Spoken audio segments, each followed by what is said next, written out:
सकते हैं। देखो तो इस वाले उपाय को आप मंदिर पर करोगे तो अच्छा रहेगा, घर में नहीं करना है इस वाले उपाय को।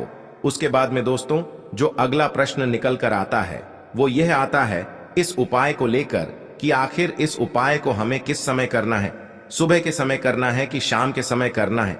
तो देखो इस वाले उपाय को आप लोग सुबह के समय भी कर सकते हो और शाम के समय प्रदोष काल में भी कर सकते हो। अब अगर आप पूछो कि भाई साहब सबसे उत्तम समय कौन सा रहेगा इस 11 गेहूं के दाने वाले उपाय को करने का, तो हम आपसे बस यही कहेंगे कि इस उपाय को आप शाम के समय करेंगे तो ज्यादा बेहतर होगा, क्योंकि गणेश चतुर्थी इस दिन है और इस दिन प्रदोष काल के बहुत महत्व होता है। बाकी अगर सुबह के समय भी करेंगे तो भी अच्छा होगा, उसमें कोई भी दिक्कत वाली बात नहीं है। तो अब दोस्तों जो अगली सबसे बड़ी और महत्वपूर्ण बात आती है वो यह आती है कि सुबह अगर हम उपाय को करेंगे तो हमें कितने बजे से लेकर कितने बजे तक के बीच में करना है, और शाम के समय प्रदोष काल में करेंगे तो हमें कितने बजे से लेकर कितने बजे के बीच में करना है। तो देखो सुबह जितनी जल्दी हो सके आप उपाय को करने की कोशिश करना। बाकी अगर किसी कारणवश लेट भी हो जाओ, थोड़ी देर भी हो जाए, तो 10 या 11 बजे तक भी आप उपाय कर लेना, पर 12 बजे से ज्यादा देरी ना हो, ठीक है, इस बात का ध्यान रखना। उसके बाद में दोस्तों अगर शाम के समय प्रदोष काल की बात करें, प्रदोष काल का जो समय है होता है वो शाम के 6 बजे से शुरू हो जाता है। मतलब शाम के 6 बजे से लेकर 7 बजे के बीच का जो समय होता है यह समय प्रदोष काल का समय होता है।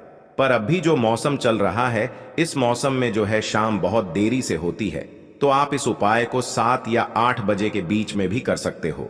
मतलब शाम के 6 बजे से रात 8 बजे के बीच में आप कभी भी इस वाले उपाय को कर सकते हो, उसमें कोई भी दिक्कत वाली बात नहीं है। परंतु शनिवार के दिन कोशिश करना कि समय के अंतर्गत ही कर लो, किसी कारणवश ना कर पाओ तो थोड़ा देरी से भी कर सकते हो, आपको उपाय का फल जरूर मिलेगा। देखो गुरुजी ने कहा है कि शनिवार गणेश चतुर्थी के दिन आपको 11 गेहूं के दाने वाला उपाय तो अवश्य ही करना चाहिए। देखो सबसे पहला उपाय, यदि आपके जीवन में कर्जा बहुत अधिक है, आपके जीवन में संकट बहुत अधिक रहते हैं, आपके ऊपर बहुत अधिक विपदा आ रही है, बार बार आपको अपने व्यापार में और अपने धन में हानि देखने को मिल रही है, यानी कि आपको प्रत्येक कार्य में हानि हो रही है, तो आपको यह उपाय करना चाहिए। देखिए इस उपाय के लिए आपको 11 गेहूं के दाने आपको लेने हैं, ठीक है। 11 दाने लेने के बाद में आपको जरूरत होगी चावल के दानों की।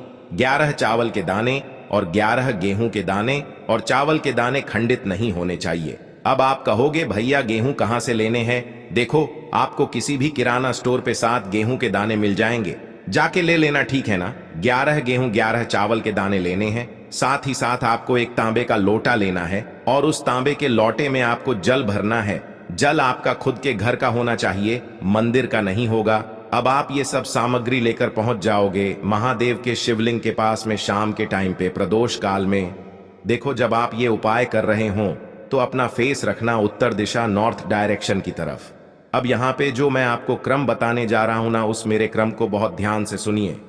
महादेव को अगर कोई सबसे प्रिय है ना, तो उनकी सबसे छोटी पुत्री जिनका नाम है माता अशोक सुंदरी, जो आपके पास में चावल के 11 दाने हैं ना, उन चावल के 11 दानों को माता अशोक सुंदरी के स्थान पर आपको अपना नाम और गोत्र बोलते हुए समर्पित कर देने हैं, है ना।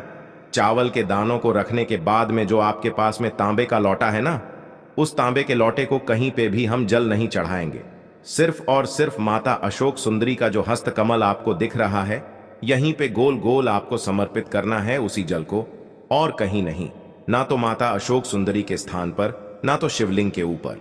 सिर्फ आपको यहां पे गोल गोल जलाधारी पर आपको उस जल को समर्पित करना है। अब आपके पास में बचे हुए हैं 11 गेहूं के दाने, और बचे हैं उन्हीं 11 गेहूं के दाने को आपको अपनी मनोकामना अपने विशेष कहते हुए महादेव के शिवलिंग के ऊपर अगर आप गणेश चतुर्थी के दिन प्रदोष काल में कर देते हैं तो आपकी जो भी मनोकामनाएं होंगी, जो भी विश होंगी, महादेव पूरी जरूर करते हैं। अन्न को समर्पण करने से, उस खासकर गेहूं को समर्पण करने से हमारी इच्छाएं पूरी होती हैं, और अगर वो दिन गणेश चतुर्थी का दिन हो तब तो इससे सुंदर संयोग कुछ भी नहीं हो सकता। आपकी इच्छाओं को पूरा करने के लिए बहुत स्पेशल, बहुत